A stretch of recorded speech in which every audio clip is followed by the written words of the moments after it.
Hello, this is Dr. Lauren Hyman, and welcome again to Scooch Down, where you can talk to your gynecologist like you talk to your friends.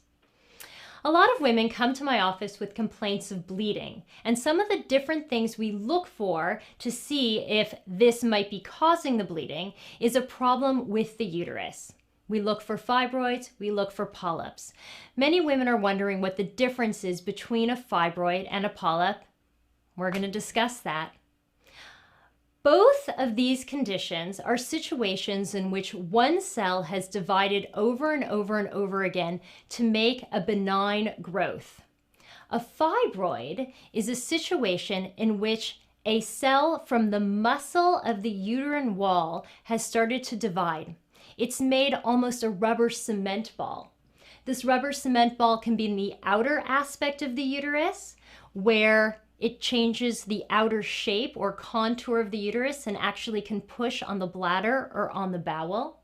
The rubber cement ball can be in the muscle of the uterus and can cause heavy periods because the muscle can't clamp down during the period and really control the bleeding.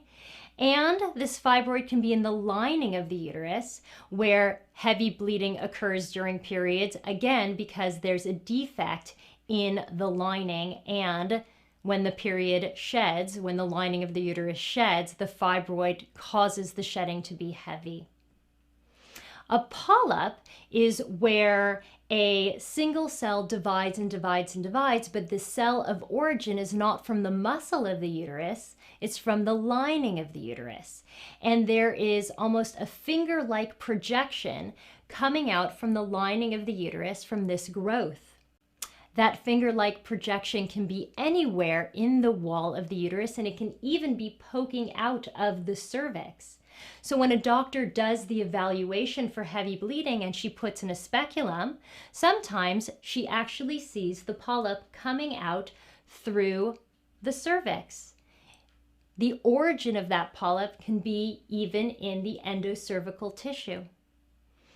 Sometimes, as part of an evaluation for heavy bleeding, a doctor will do a hysteroscopy or put a camera in the lining of the uterus after putting fluid into the lining to distend it.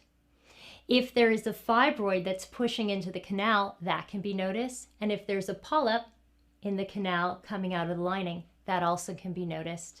And both of these can be removed at that time. That's a little bit of an explanation of the difference between a fibroid and a polyp. Thanks for tuning in to Scooch Down. I'm Dr. Lauren Hyman. I'll see you next time.